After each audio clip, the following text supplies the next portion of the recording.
Bonjour à tous, bienvenue sur L'étoffe d'un chef, une chaîne qui s'intéresse aux grands chefs d'État du XXe siècle.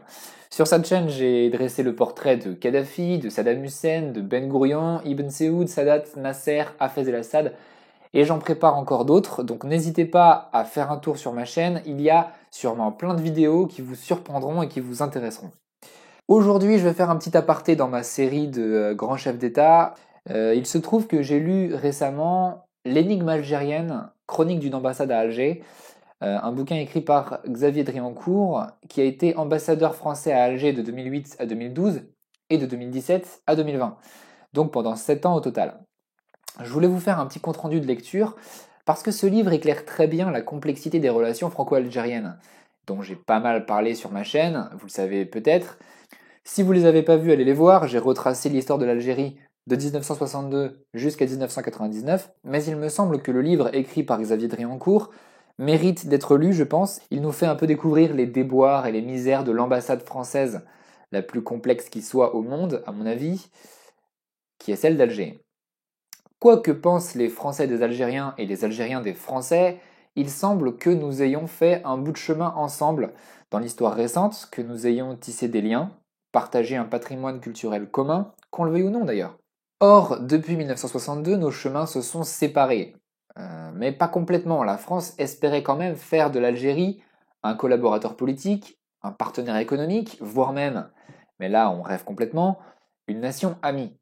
Et le gouvernement algérien aurait pu travailler à ces bonnes relations avec l'ancienne puissance coloniale pour faciliter le développement du pays, un pays qui avait tant besoin d'être développé. Mais, je ne vais pas vous mentir, depuis 60 ans, nous n'avons rencontré qu'hostilité, intrigue, bassesse et mauvaise foi de la part des dirigeants algériens. Voilà 60 ans que l'Algérie nous reproche constamment les torts causés pendant la colonisation, dénigrant toutes nos tentatives pour réparer ces torts, circonscrivant au maximum l'apprentissage de la langue française, traquant toute trace de harki ou de fils de harki dans son pays, et s'indignant, à la moindre tentative de faire valoir nos intérêts, du retour de la malveillance néocoloniale française. Alors, le livre de Xavier Driancourt a le mérite de narrer des anecdotes qui sont complètement ignorées en France et qui illustrent très bien tout ça. L'auteur explique par exemple qu'en 2017, les inscriptions aux tests de français de Campus France devaient avoir lieu par voie électronique. Comme une panne informatique était survenue, 3000 étudiants ont pris d'assaut l'Institut d'Alger tant ils étaient paniqués à l'idée de rater leur inscription. Il fallut les évacuer avec la police. Et là, ironiquement, les Français ont été accusés d'avoir sciemment organisé cette panne du fait de leur goût proverbial pour les conspirations. Comme c'était la veille du 1er novembre, on s'est mis à faire des parallèles entre 1954 et 2017 et on y a vu la preuve des agissements coupables du Parti de la France. Ce genre d'anecdote témoigne de la méfiance entre nos deux pays, comme si, depuis 1962, rien n'avait progressé, tout en était toujours au même point. Colons nous sommes, colons nous resterons, et nous sommes voués à subir les haines de l'ancien colonisé jusqu'à notre disparition. Il y a en Algérie un parti de la France, apparemment, qui complote chaque jour que Dieu fait pour accabler de misère un peuple innocent et l'asservir à une nouvelle forme de domination.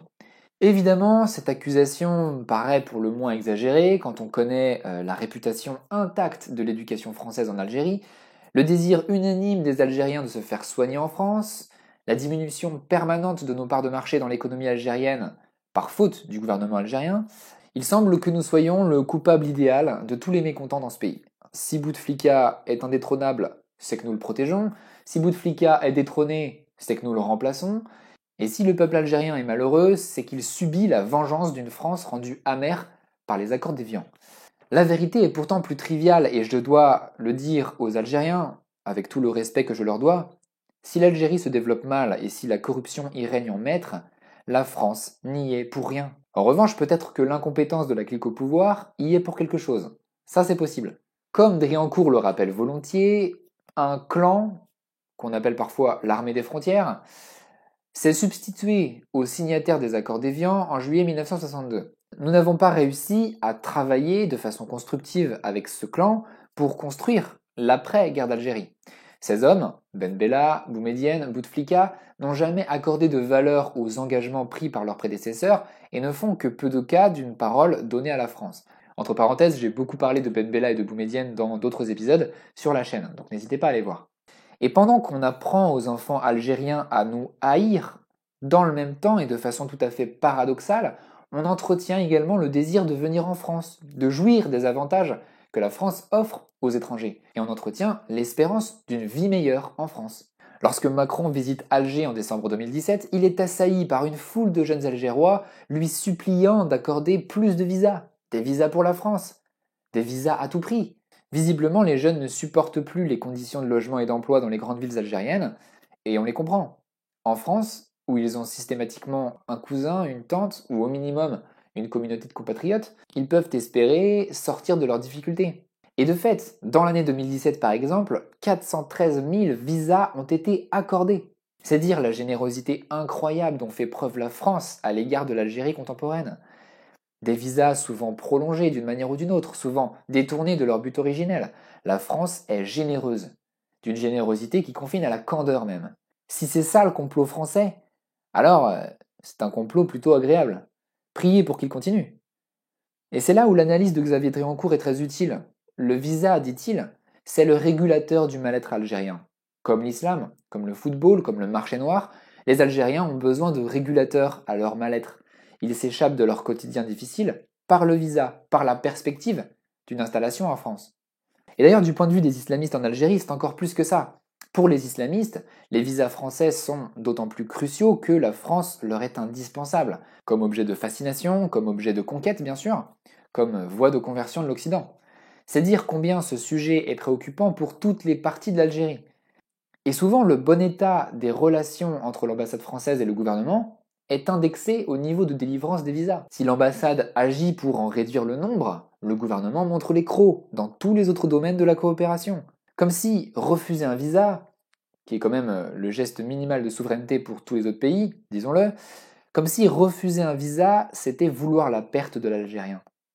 C'est un problème considérable, parce que, en fait, il y a de nombreux dossiers où on pourrait apporter notre concours pour améliorer le développement et les infrastructures algériennes, et ainsi trouver des solutions au mal-être algérien, des solutions autres que l'émigration. Le plus ironique, c'est que les membres de la clique politique, qui sont pourtant si durs en affaires, sont en fait les premiers qui demandent une place pour leurs enfants dans les lycées français, un titre de résidence ou une place dans un hôpital français ou quelque autre faveur quelconque qui témoigne de l'attraction persistante pour le modèle culturel français, contre toutes les apparences. Xavier Driancourt cherche à dévoiler cette hypocrisie. Ce que ce livre a de salutaire à mon sens, c'est qu'il nous débarrasse enfin de cet angélisme qui est si omniprésent en France. Vous savez bien ce zèle que nous avons développé récemment à se culpabiliser bruyamment de notre passé colonial. Parce que, à mon humble avis, il y a une différence entre le repentir et la repentance. Que l'on regrette certains actes, c'est tout à fait naturel. Les nations ont des remords. Qui n'a pas de remords? Mais la repentance, c'est lorsqu'on finit par créer une brèche de vertu dans laquelle des pseudo-victimes peuvent réclamer jusqu'à la fin des temps des droits qui ne leur sont pas dus. Une brèche de vertu dans laquelle s'engouffrent et se justifient toutes les pires magouilles des gouvernements corrompus qui se retrouvent protégés moralement par un imparable bouclier mémoriel. Au final, ce livre nous remet un peu les pieds sur terre. Il nous replace dans les enjeux du temps présent et j'en remercie son auteur. Mais si vous voulez, c'est peu étonnant parce que Xavier Driancourt, c'est un diplomate. Les diplomates ont souvent, à mon avis, une meilleure connaissance de l'histoire que les politiciens. Bah oui, les diplomates, quand ils trouvent un poste, ils attrapent en cours de route l'histoire des relations entre deux nations. Ils essayent de les rectifier dans un sens réciproquement bénéfique. Et cela ne peut se faire que par une bonne connaissance de l'histoire, surtout l'histoire du XXe siècle, celle qui est traitée par ma chaîne. Donc bref, pour moi, les diplomates connaissent l'histoire mieux que les politiciens. Ces derniers, depuis des décennies, refusent systématiquement le recours à l'histoire pour des raisons que je ne vais pas évoquer ici. Il y a plein d'autres points dans le livre que j'ai pas abordés, l'islam, le Irak, l'église, la presse, je vous laisse découvrir tout ça si ça vous intéresse. Sachez, si jamais vous êtes algérien, que c'est pas du tout un livre méprisant vis-à-vis des Algériens eux-mêmes. Au contraire, on voit que Driancourt a tissé des liens très forts dans ce pays, que ce pays l'a marqué à vie. Et donc, si vous êtes algérien, vous allez tout à fait y trouver des choses intéressantes. Donc voilà, ça s'appelle L'énigme algérienne, chronique d'une ambassade à Alger. Ça a été écrit par Xavier Driancourt. C'est excellent, donc achetez-le. Mais, dans votre générosité, n'oubliez pas votre serviteur, en mettant j'aime, en lâchant un commentaire, ou en me soutenant par exemple sur Tipeee si le cœur vous en dit. Parenthèse, Je vous avoue que j'ai un certain nombre de contraintes qui m'empêchent de travailler au même rythme qu'avant, donc désolé pour le ralentissement de production des vidéos. J'ai un épisode en chantier, promis, ça va venir, la chaîne n'est pas finie, j'ai eu une baisse de régime, désolé. Ça va rebondir dans un avenir encore un peu incertain. En tout cas, merci beaucoup d'avoir regardé et à très bientôt sur ma chaîne.